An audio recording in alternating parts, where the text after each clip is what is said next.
is Ask an Attorney, all about Florida law with attorney Joe Pippen. If you have a legal question, call Joe right now. In Tampa, call 813-287-5700. Anywhere else, toll free at 877-943-9673. That's 877-943-9673. The law office is open. And now your host, Joe Pippen.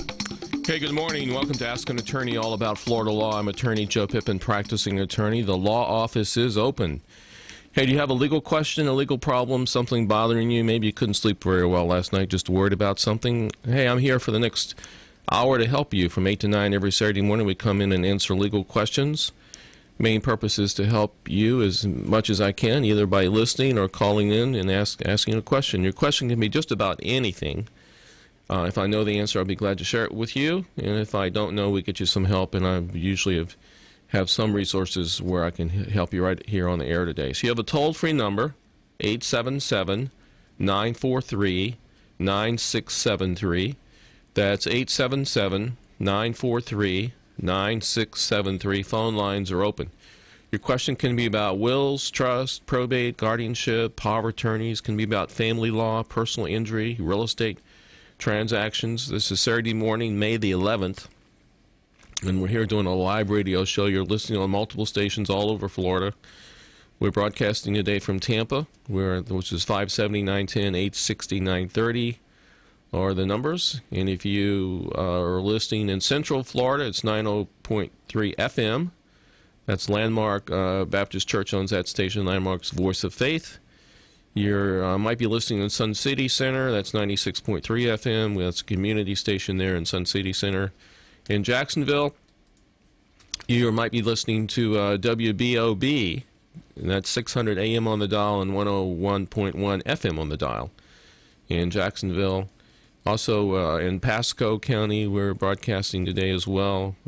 Stations go up to Trinity, all over Florida. So if you are listening to Ask an Attorney, no matter where you are, and even if you're listening on your computer somewhere in the United States, or sometimes we've had calls from outside the country as well, you have a toll-free number, 877, and phone lines are open, always like that first call, 877-943-9673, 877-943-9673. Phone lines are open. So a lot of our calls on the show concern estate planning, which is one of our primary practice areas. And it's just amazing. People come in all the time and they want me to review documents they've tried to do themselves online. And I can tell you, rarely do I find documents that somebody has tried to do themselves online that really work. That there's not some mistake being made. We had a client this week from California who had an attorney in California do their documents, and they're moving to Florida. Well, California is a community property state. Florida is a common law state.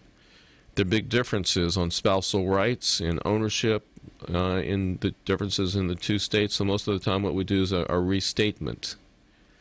A restatement is just a document where you restate the trust so you don't have to change the ownership of the assets in the trust. So you wind up with a new Florida trust, but you use the same old date so you don't have to register new assets to the trust. A lot of out-of-state wills, people come in with a will from another state and they do a Florida will, and they need to know that those documents can be easily changed. All right, you're listening to Ask an Attorney, all about Florida law. Again, I'm attorney Joe Pippen. You have a toll-free number, which is 877-943-9673. That's 877-943-9673. Phone lines are open. And again, your question can be just about any area of law. And more than glad to help you in any way I possibly can. How often should your documents be reviewed?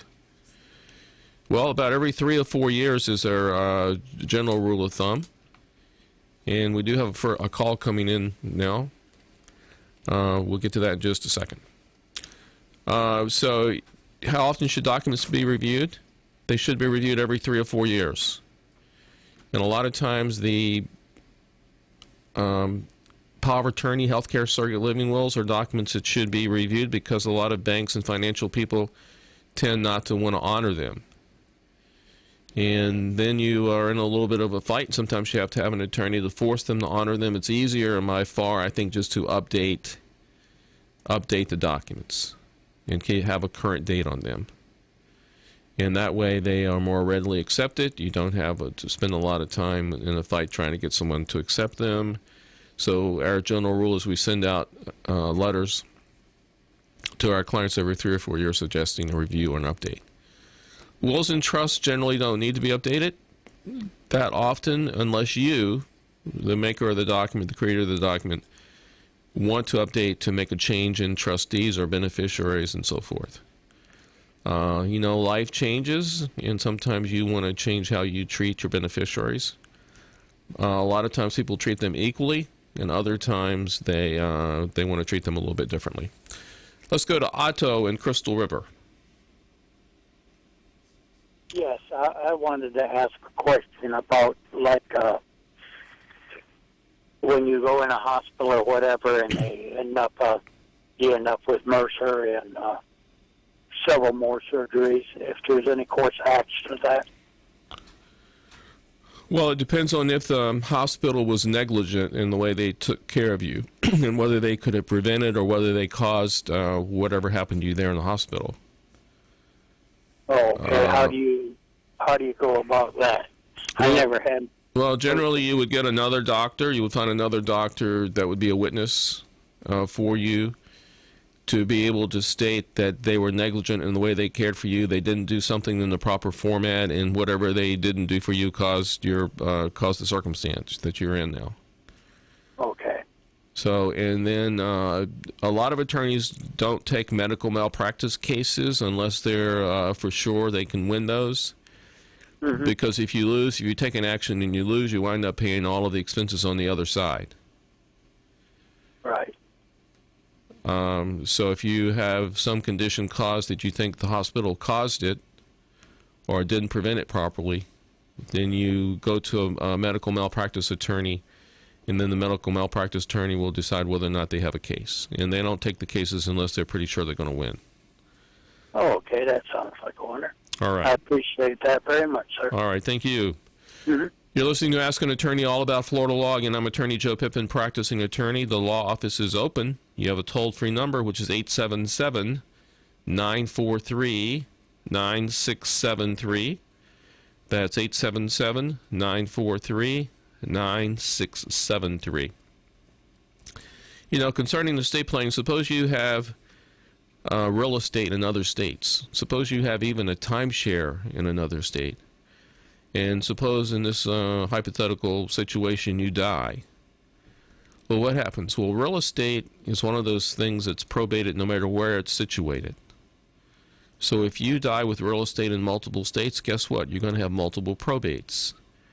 If you have multiple probates, that means you have multiple attorneys in multiple states.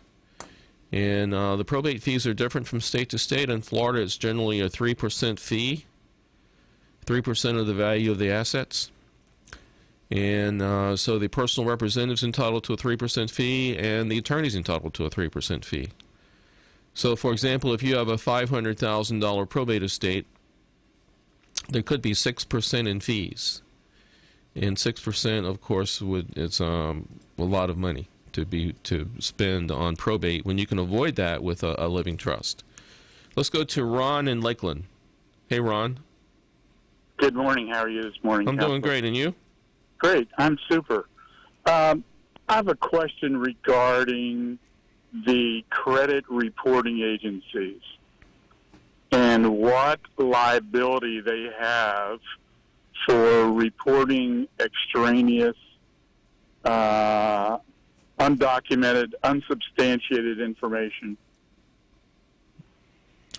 Well, I think they'd be liable if it's totally false. I mean, and it depends on where they get the source from. What about their algorithms? Is there any attempt? The reason I say this is because one of the credit reporting agencies completely just makes it up as they go along. In other words, I've had a case where they dropped the credit score by 24, 56, 33 points for no other reason than a statement in specific. Is this one of the major three? Yes. And are their numbers quite different from the other two numbers? Yes. Completely different. But the problem is in that the recourse that we have is minimal because all of their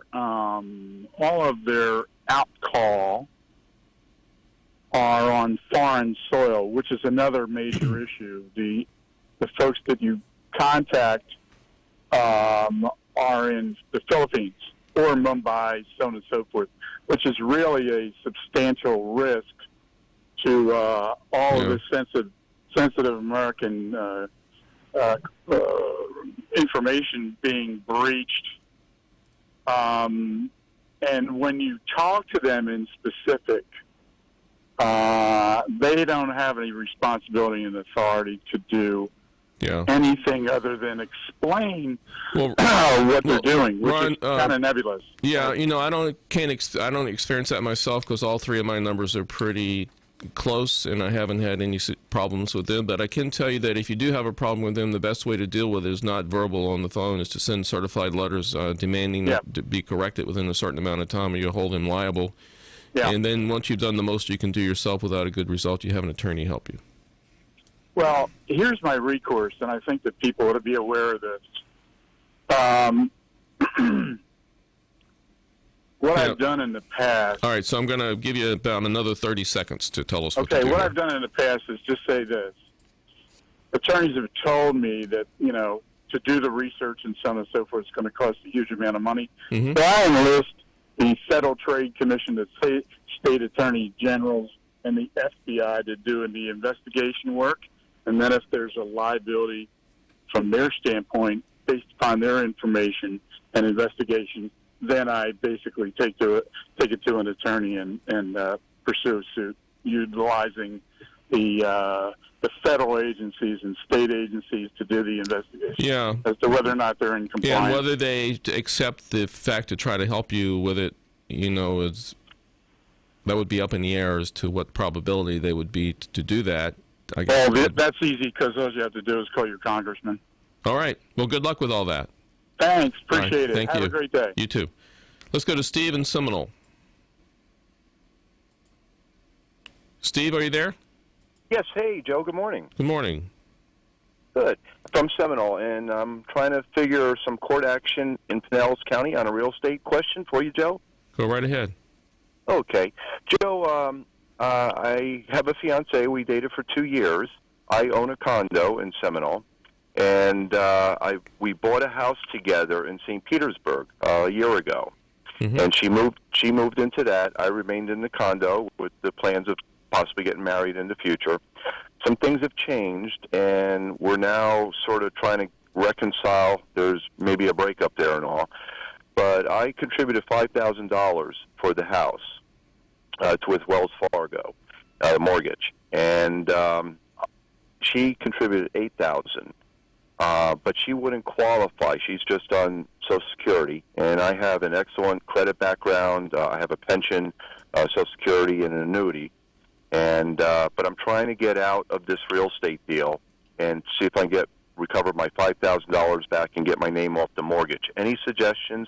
And I do want to let you know, Joe, I'm meeting with attorney Joseph Murphy Monday down here at Lodge on Seminole Boulevard, but I'm just trying to get an opinion and what type of court do we go through on that. If you can give me any advice, I'd appreciate it very much, sir. Yeah, well, since you haven't really met with him yet, I guess I can. If you being represented by an attorney, it'd be unethical for me to try to jump in the middle and contact you. But all right, so both, or try to help answer your question. So you're on the deed now. Yes, sir. And Joe, I could give you one other little advice. His paralegal, when I talked to her yesterday, she mentioned parchment as a possibility. Partition sale. Partition sale, yes, sir. Yeah, that's What's definitely that all about. Well, that's when one party wants to sell and the other party doesn't, so you can force the sale. That's basically called a partition sale. Does that go through a court, sir, and a judge? Yeah, that's a court action. That's an adverse court action where you're basically suing to make that happen. And getting the court order to issue an order that the property must be sold.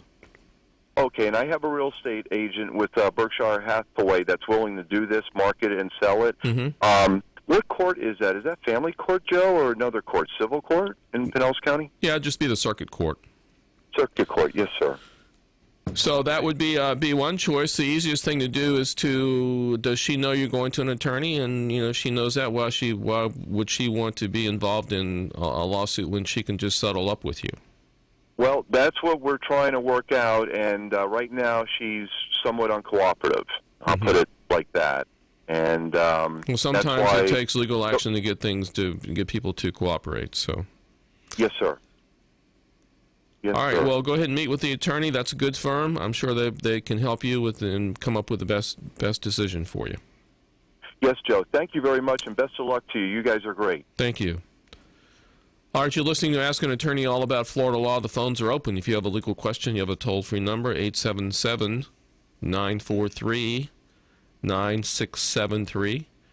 That's 877-943-9673. Phone lines are open. It's so had some interesting clients this week concerning probate come in.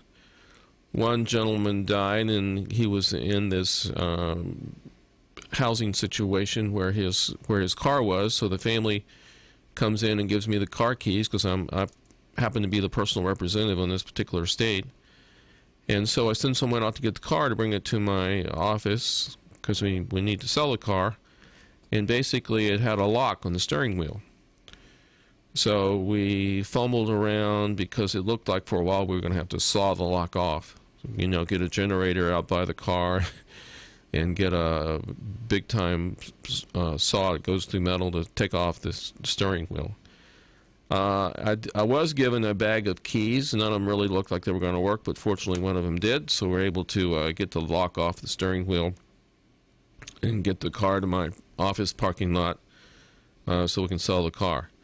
So, it's very, very important to get organized in your estate plan, get organized with a list of assets, get organized with where things are. A lot of people die and the family can't even find the will or trust that they did because the person never told them to. So it's really good to get your finances organized, to get your estate planning documents, your important papers organized, to make a list of passwords. I mean, that can be a horrible thing to deal with in estates when you're trying to close down social media accounts.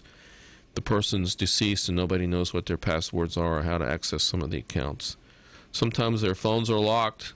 Can't get into their phone. You can't get into the computer because they have a lock on that, or that's password driven. So it's very, very important to make a list of all of your passwords. Hey, if you have a legal question, 877 is the toll-free number, 877-943-9673. That's 877-943-9673. Phone lines are open, and we're about a third of the way through the show. And we'd love to have your question, and your question does help a lot of other people that might be listening. So suppose you have a deed. How you own things is very important. Because people call all the time and they want to know that they're jointly on a deed with someone, and they want to know what happens when the person dies. Well, you could be jointly on a deed with multiple types of ownership. You could be just two names on a deed with no magic words behind that. That's called tenants in common. If the words jointly with right of survivorship are on the deed, then it would automatically go to the survivor. If it's tenants in common, then each own one half. So there are multiple ways, and how you own things is very, very important as to what happens to them.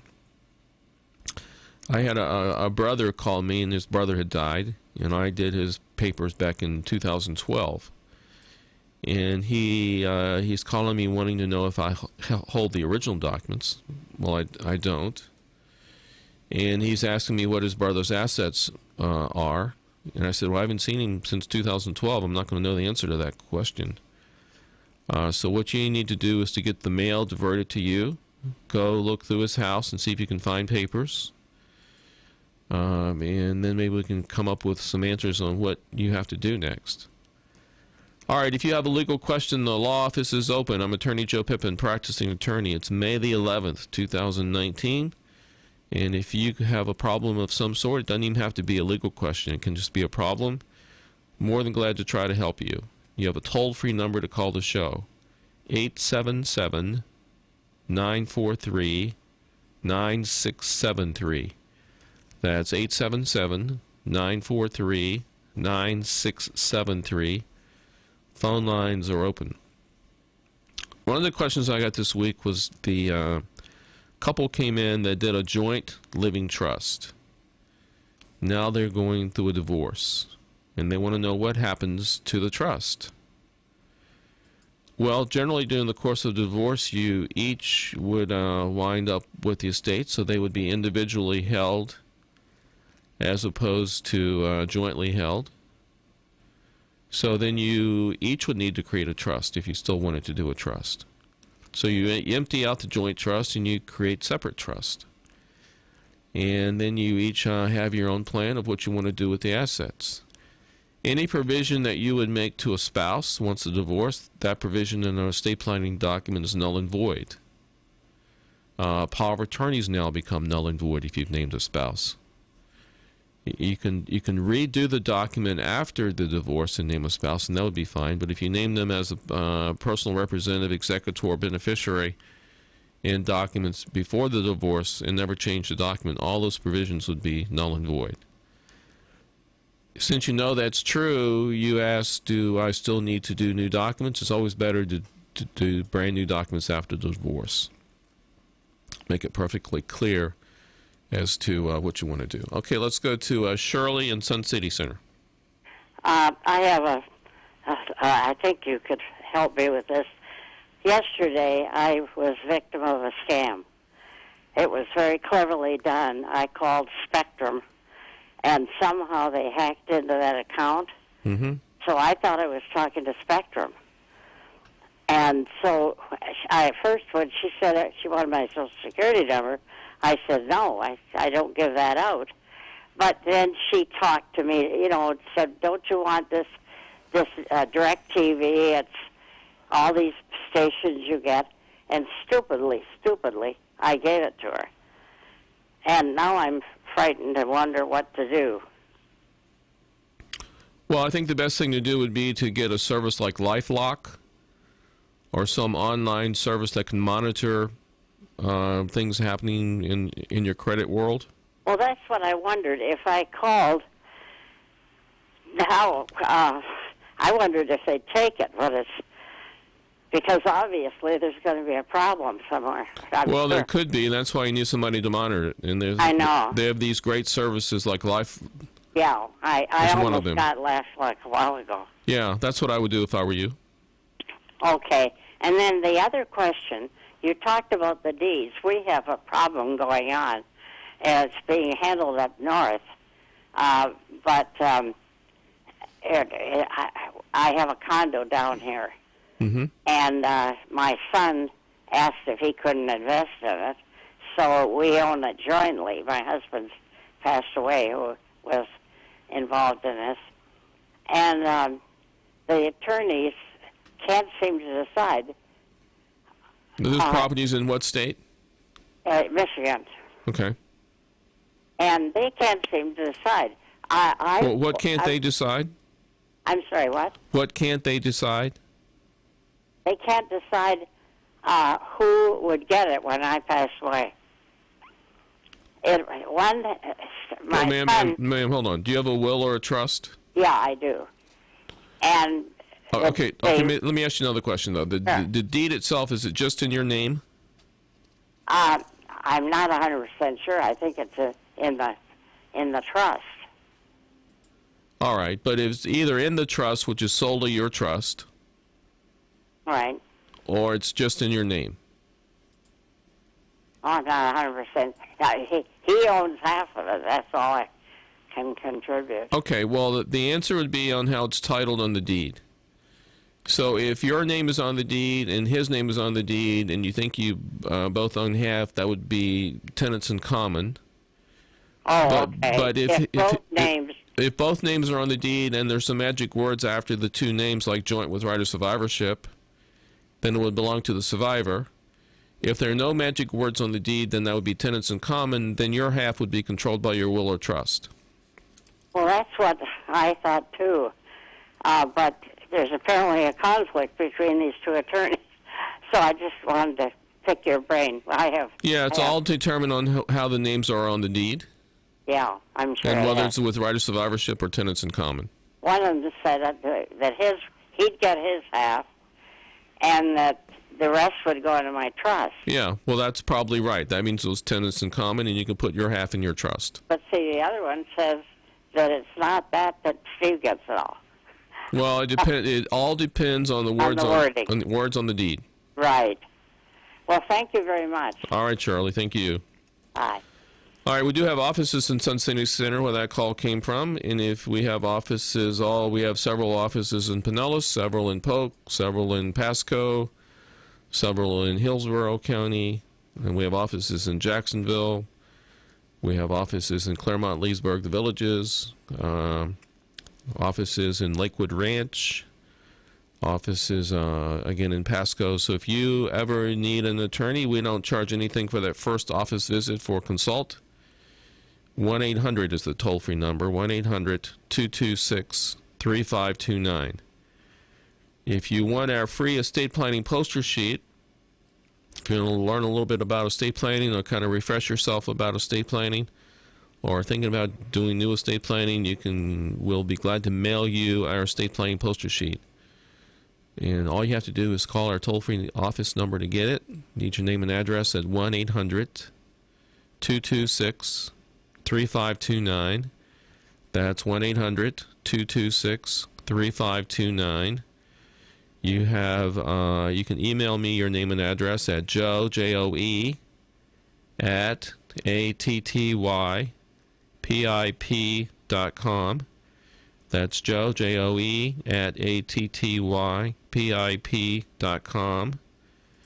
You have a text. You can send me your name and phone number, your name and address to my text at 727-667-3967.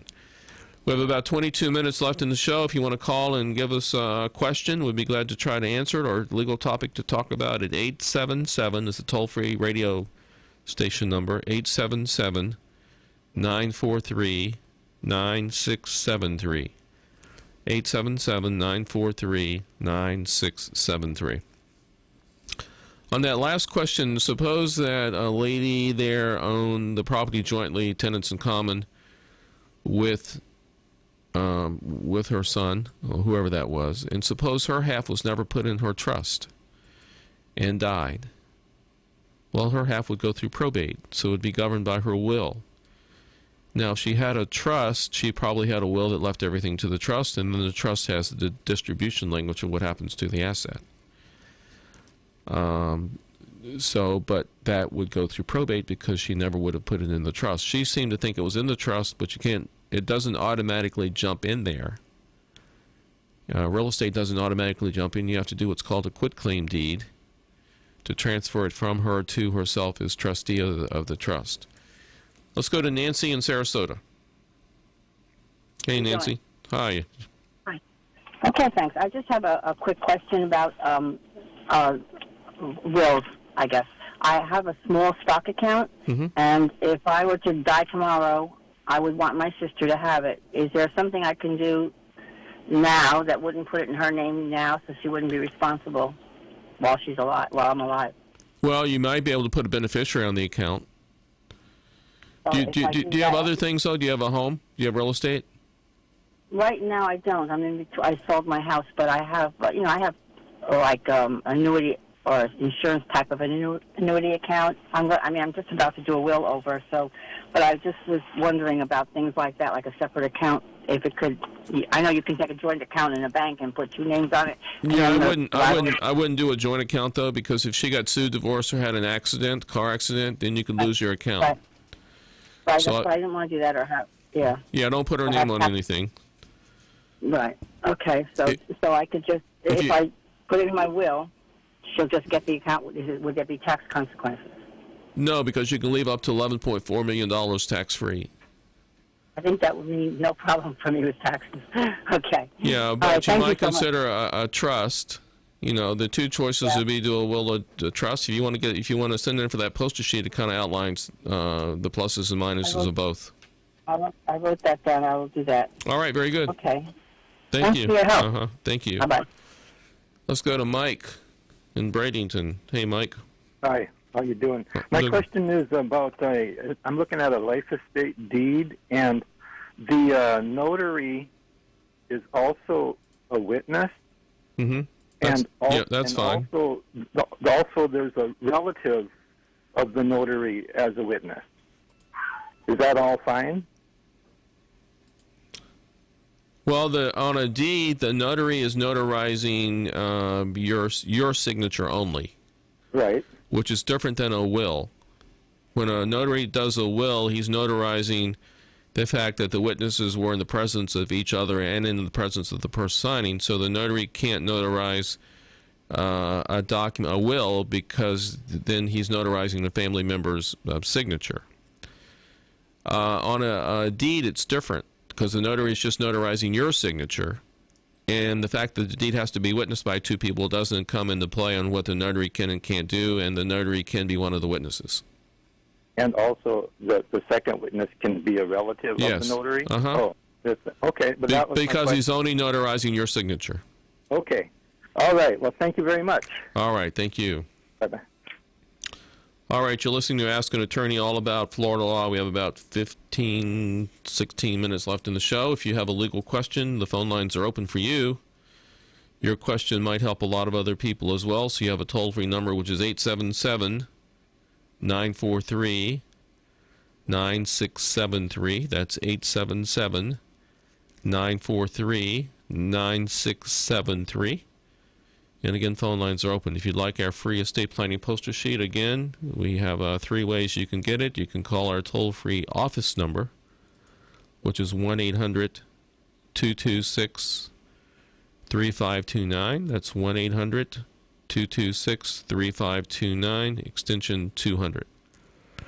The other way is to email me at joe, at attypip.com.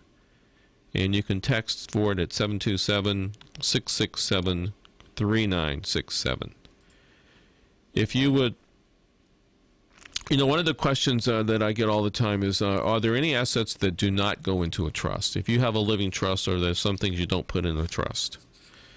And yeah, there is a list of things you don't put in a trust. You don't put automobiles in a trust. Why not? Well, automobiles don't go through probate in Florida. Usually a family member can get that transferred at Division of Motor Vehicles pretty easily. You don't put insurance, annuities, retirement accounts in a trust because they have beneficiaries. And you only do that if you want to stretch out or control the assets in the trust. You don't put insurance and annuity products in a trust usually, unless you want to control it. And why would you want to control it? Well, you might have a spendthrift person who would spend it all immediately. You might have a person that's has an addiction problem. We don't want to give them a lump sum of money, a big lump sum of money, and have it subject to them being able to use it for their addiction. And you don't want to give it to someone who possibly, would waste it, or spend it too quickly, or is controlled by an in-law, or someone who's on special needs and government benefits that could destroy their benefits. Let's go to Loretta in St. Petersburg. Good morning. Lucy, I have a question. I have a will. I'm trying to get some things in place, and I understood that you could leave money in the bank, your savings account, with a POD, but then I read online that you have to be careful because there's a limit on how much that it would fall under, like a gift. a gift amount? And no, there's no gift by naming somebody a POD. so if I have like $25,000 or $30,000, and I have 3 kids, and I put all 3 as beneficiaries, then it would be divided between 3 children. Yeah, but here's the situation with the paid on death account. Yes. The thing is, they wouldn't get the money. So I'm going to compare a paid on death account versus a living trust. So with a living trust, you become incapacitated before you die. Yes. Then the money in the trust can be used by the successor trustee for your benefit and a lifestyle you're accustomed. They can get to the money, use it for your benefit while you're living, but incapacitated. Oh, dear. So like hospital bills and all of that. Yeah. With the paid on death, nothing happens until you die. Yeah. So a living trust is far better, in my opinion, than a paid on death account. That makes sense. Okay, but as far as a POD is concerned, there isn't a limit on. It doesn't go under gift tax. Well, no, because you're not. A gift tax only applies if you make a gift while you're living. Oh. And okay. you have a $14,000 per person exemption on that. Yeah. Okay. Per so person. 15. Is it 15 or 14? Well, I think it's 14, but it could have gone up to 15. But okay. It's per person, and I always tell people to go under the amount anyway a little bit, because they could also count Christmas gifts and things like that. Yeah, I knew that. Okay, all right. So it doesn't. It's until you're dead, but then they can access that money to pay off medical bills or whatever else before you go. Yeah. Do you own a home? No. Okay. No. Because if you did, I would tell you that the home could go in the trust to avoid probate as well. Yeah. Is there any way with somebody with not a lot of money, like $100,000 or $80,000 altogether? Okay. Is there any way you can avoid going through probate without setting up a living trust? Well, you can have paid on death accounts like you've asked. But that's only after you die. But they could take it away for medical or home care or whatever. Yeah. Well, if you went in a nursing home, that's another question, because we could move money like a CD or money market account into what's called a personal service contract, so you would still qualify for Medicaid benefits. Oh, okay. Say that once more. Yeah, well, if you went into a nursing home and you have $100,000 as a single person, you wouldn't qualify for Medicaid. But if we moved the money into what's called a personal service contract, you would. Personal service contract. Is that under a living will, or is that just with a will? That's a whole separate plan for somebody that goes into a nursing home. Oh, okay.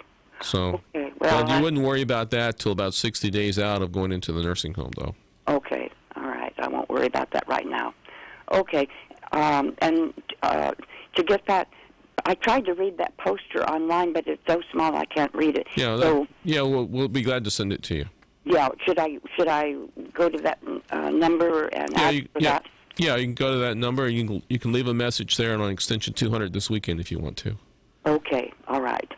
Okay, thank you. All right. That was one question. Thank you. All right. Bye-bye. You're listening to Ask an Attorney, all about Florida law. Again, I'm Attorney Joe Pippen, practicing attorney. If you have a legal question, you have about 11 minutes left in the show.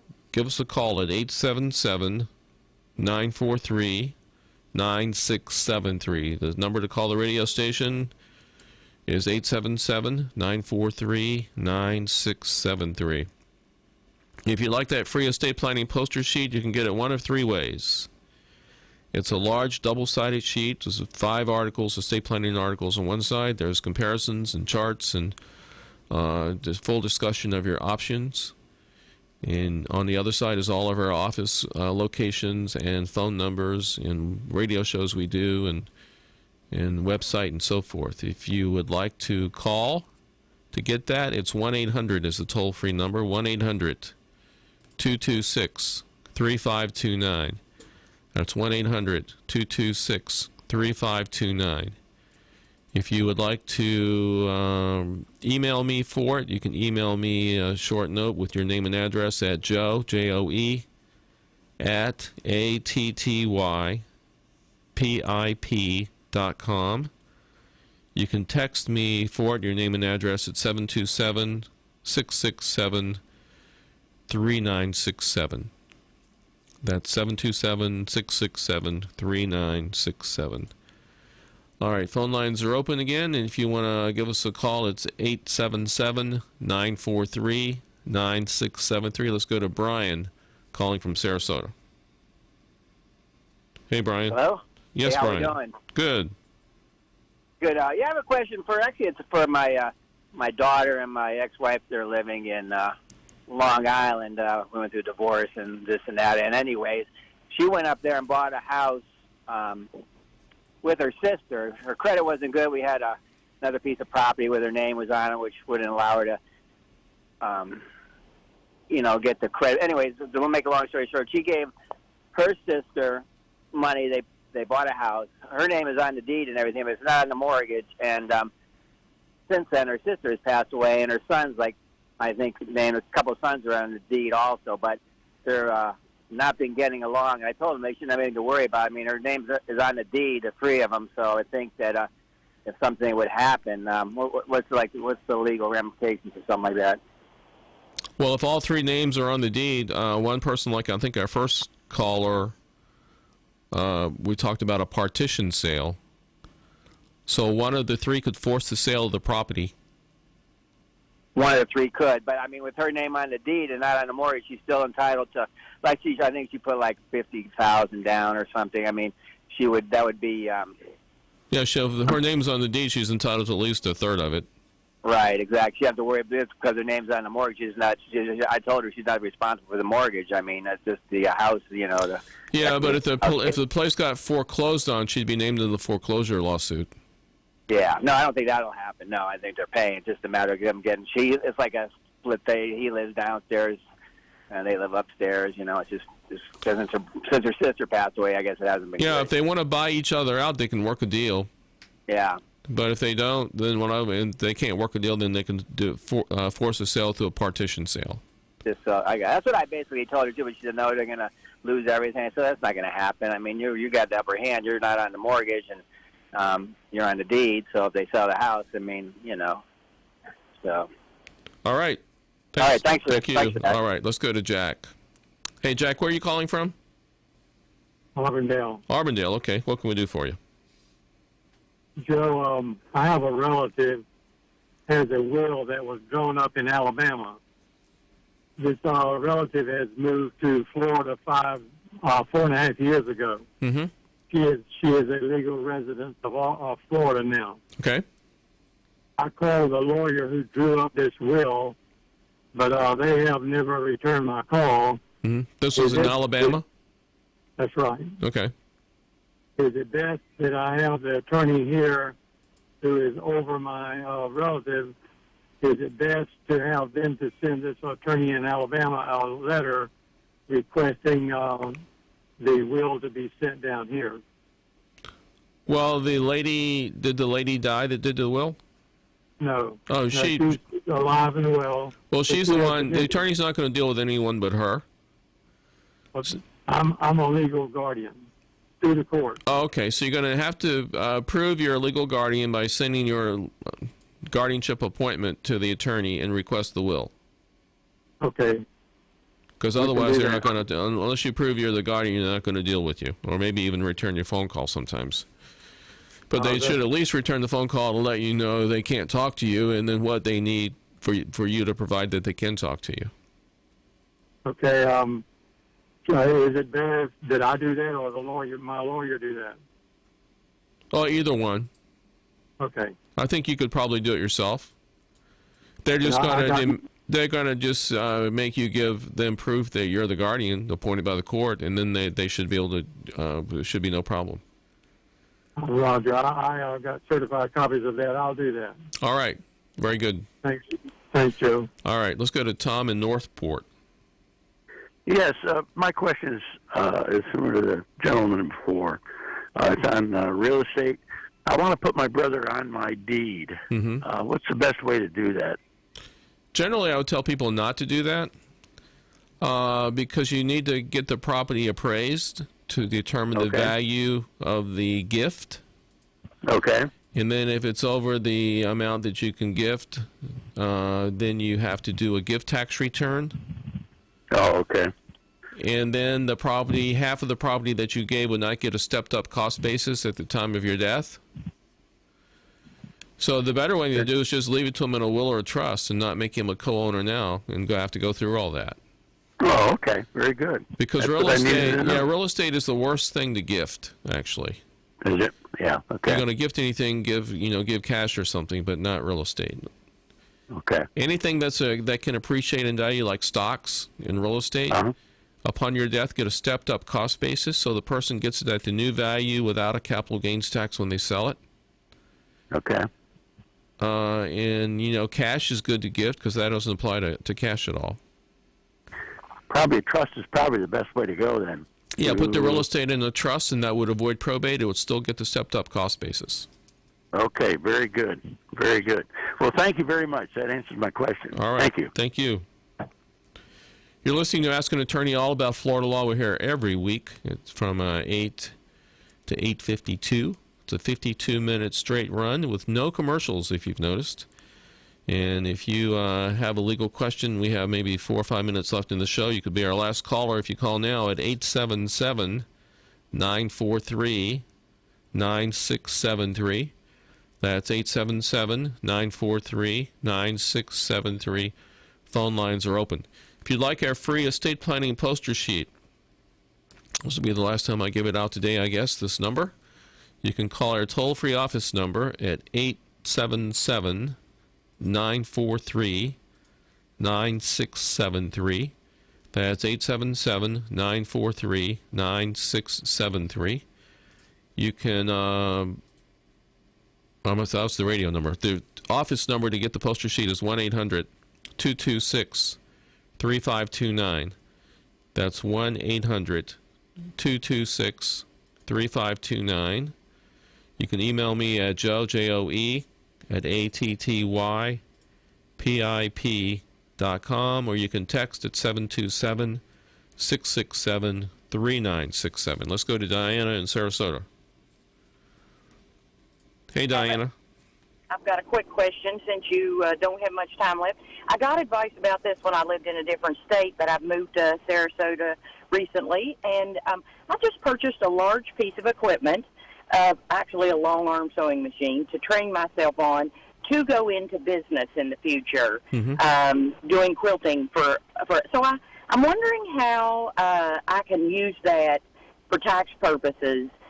Do I need to get, like I say, I got advice about this in a different state. Now I've moved here.